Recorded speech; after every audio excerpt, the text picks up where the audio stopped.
Hey, boys. And, ladies, maybe? Just some. At least my analytics says that. I'm gonna do another little thing on how I'm not doing anything on the Eclipse. When it was coming closer to it, it's like, I'm not gonna talk about it. I'm not adding to the fucking anxiety people have. But there's just too much stuff that's interesting to look at. There's this account I was watching this morning. I was following him before because he was a wrestling channel. And like many of us, he kind of reached a point where he was like, who cares about this bullshit? Who cares about movies and pop culture and wrestling? And I love wrestling. But during these times, who gives a fuck? There's way more important things going on. So he moved his channel over to like just a more general discussion about spiritual concerns. Like a lot of channels now are like that. And it's funny too, because he's like, yeah, I've noticed my views have dropped off, and my lost subs, and it's really struggling. It's like, dude, yeah, you don't know. He's new to this thing. If you talk about anything like that, Prince Priyo, there it is. If you talk about anything slightly resembling truth, they bury you. They bury you. But I think that's good, because the people that need to hear you will find you. And you don't really want to have a lot of people looking at you. And I say this, I've been saying this for years, and people think it's just some cope, but it's not. If I had a lot of people watching me, I'd be reported much faster.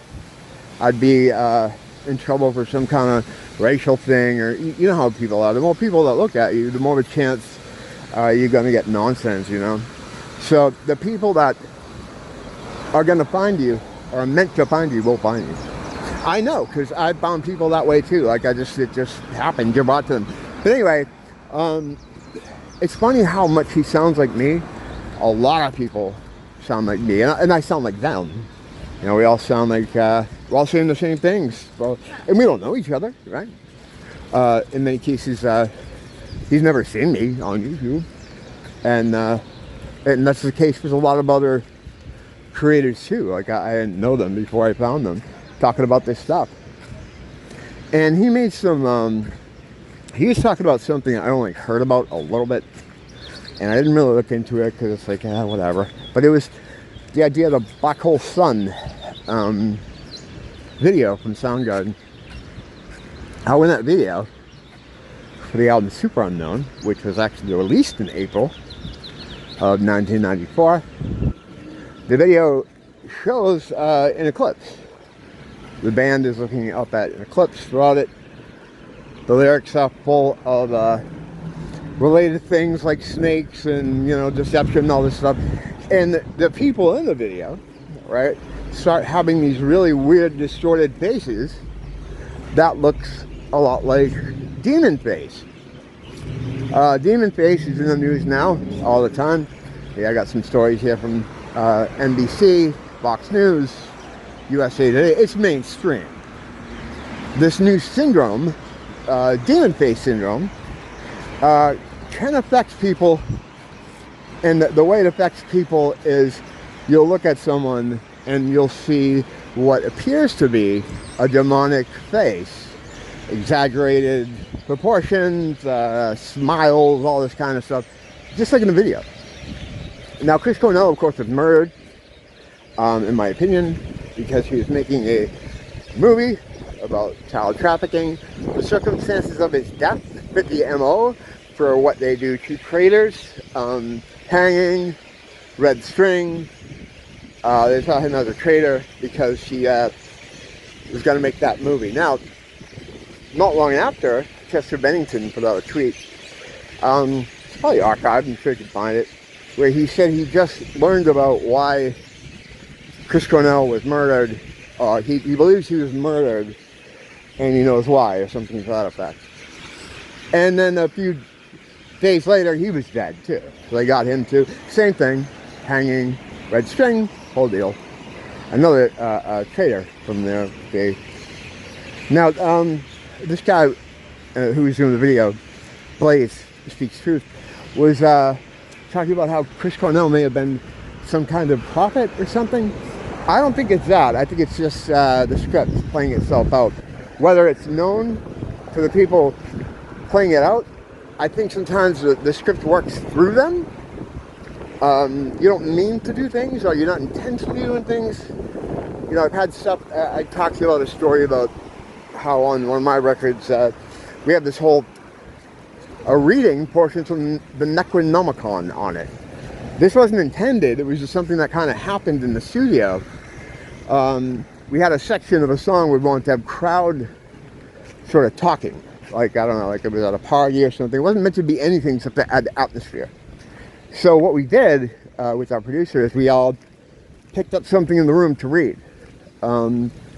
Nikki was, I think, reading something from a magazine. I was reading a Pro Tools manual. And Lola, who's one of our guitar players, had a copy of the Necronomicon on it because she's edgy. And she started reading from that. And you can hear it on the album. It wasn't... Later, I found it was like an incantation, a summoning kind of thing. Now, the Necronomicon is really a fictional book. H.P. Lovecraft, sort of adjacent. Both the old ones, which they also, that's what Nephilim are also referred to sometimes. And there it is on the album, and I didn't think anything of it. So these things can happen, you know, and I think in the case of Black Hole Sun, it was just working through them, you know, in some way. You know, that's what I think. I think sometimes people just, these things happen without them thinking about it. And perception's a big thing. Like lately I had someone in a comment saying that my logo is satanic because it has one eye symbolism. And I didn't think about it when I used that logo. I just thought it looked cool. It's supposed to, you know, it's supposed to represent me. You know, white face, black makeup, and if you notice throughout the years I've been on here, a couple of years, the hairstyle changes to match my current hairstyle. But I didn't really think about the one eye symbolism. And it makes me think, like, you know, sometimes I should be a little slower to judge by looking at people too, because I know I wasn't intending to do anything with that. But yeah, anyway, I think sometimes like things happen without their knowledge. Now, that's very specific with the Soundgarden thing. It's almost like they were talking about Tomorrow, you know, 30 years ago, whenever that came out. 90s, 94? Yeah, 30 years ago. It's kind of crazy how it all lines up. And Tomorrow should be interesting. What I would say is keep your eye on the media. And keep your eye on TikTok. Keep your eye on independent kind of videos or people out in the field, because what happens when you have psyops a lot of times, and you know, this used to drive me crazy, because the day, like for instance the Hook thing that Alex Jones got in trouble for, the day that it happened I was watching very closely, and there were a lot of things that happened on that day that were videos of stuff. His brother being arrested, guys out in the woods, like paramilitary guys. And the thinking was always, oh, someone's saving this, someone's saving this. No, you know, these things vanish. The Las Vegas thing, I had a video of a girl as it was happening, and she was saying, there's nothing really happening here. They're playing gunfire on the speakers. There's no one really shooting here. This is coming out of the speakers. That's gone. You know, so if you see anything that looks interesting, just try to save it. You know, because a lot of stuff gets scrubbed like immediately. But yeah, there's a lot of things dovetailing together tomorrow. So I'm going to be watching very closely all the stuff that goes on, not out of fear or anxiety, because they're, you know, do not fear, that Jesus said the most in the Bible. But the thing with the demon faces is that I think whatever is happening is going to cause a jolt to the veil. The veil has been thinning, coming down slowly over the years. You've been talking about that for a while. You're able to see more things that you couldn't see before, whereas you just used to see Michelle Obama come out on Ellen and do a little dance that looks cringy. Now you look at it and you're like, oh wow, she's got a big dong hanging there. How didn't I see that before? That's the veil.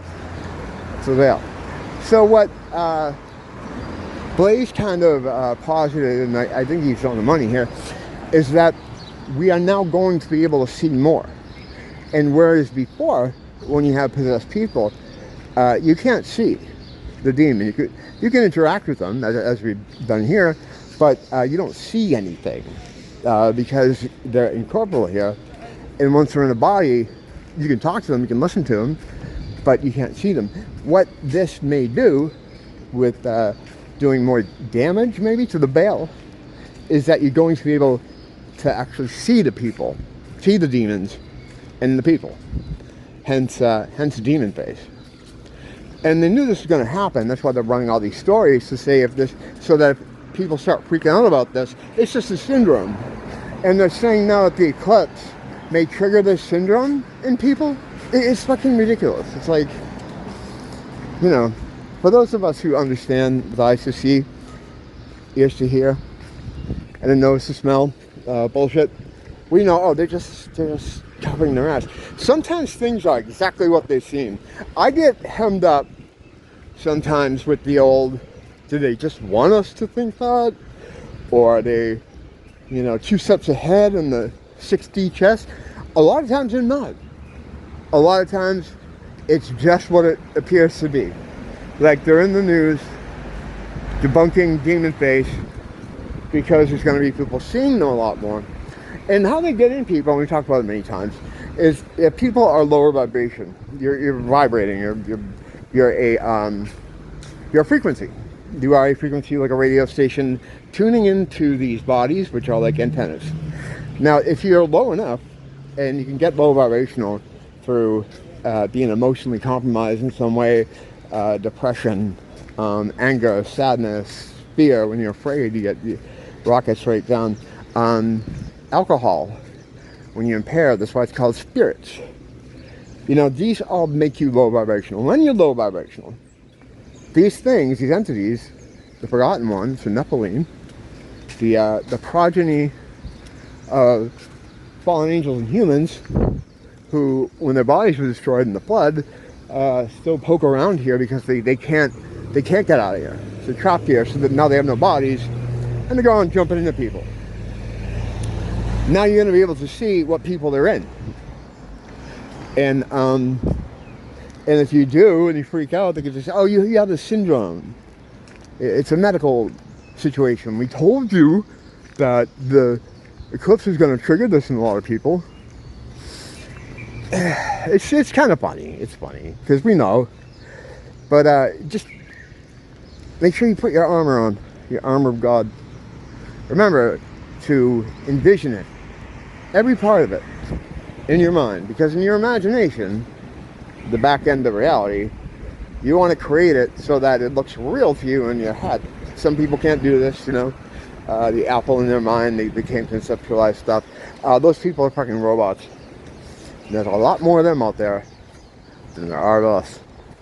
But what you want to do is conceptualize that armor in your mind, every piece of it. What color is it? What kind of materials are used? You know, mine, just to let you in on my God armor, is like, it's opaque, it's clear, like almost like crystal, but not really. And it's got like smoky white stuff in it, almost like meth. I have meth armor. I don't know why. The design is, when you do this sometimes, there's a portion of it that is your will, and then there's a portion of it that just comes to you or feels natural. So mine is like a translucent kind of crystal type glass thing. and I know how the epaulets look, I know how the chest plate looks, and just imagine yourself putting this thing on. And the more detailed you can make it in the ether, in the 4D, in the beam that comes from 5D to 3D, to put the fucking stuff on the screen here, the more detailed you can make it there, the more of an effect it will have here on the screen in the material. So you really want to focus on what it looks like and just putting it on and putting it on. And keep doing that. And then you can maybe use my method of running in the background. Or also a hotkey, where you hotkey it, and you can just, like in a computer game, instead of going through each piece at a time, you just push a button and it all goes on you. You got to do all that shit. It sounds insane, but I mean, I'm telling you, it makes a difference. You want your armor of God to be as strong as it is, and what that does, it'll keep you from being invaded by these things. It will keep you being calm. It will keep you from having fear, and ultimately protect you from all the bullshit they're going to be throwing at you in the coming days. And I don't just mean the eclipse thing, I mean just perpetually in the coming days, as the road or the landing strip kind of runs out, because we're getting to the end of the landing strip, and we're going to have to take flight at some point, and we will, and we'll just transcend this whole crap hole. We'll get out of here, leave all the madness behind. Yeah, just a reminder, and I want to talk about that Blaze's channel too. Check him out, he's pretty good. But I'll be back out later, and on the day of tomorrow, if there's anything real pertinent that's happening, I'll pop in. Maybe I'll do some quick videos from the Batcave while I'm watching, but I'm basically going to just kind of monitor the situation, But, like always, thanks for stopping by. And until next time, don't blame the teacher. Below your screen. Blame the school.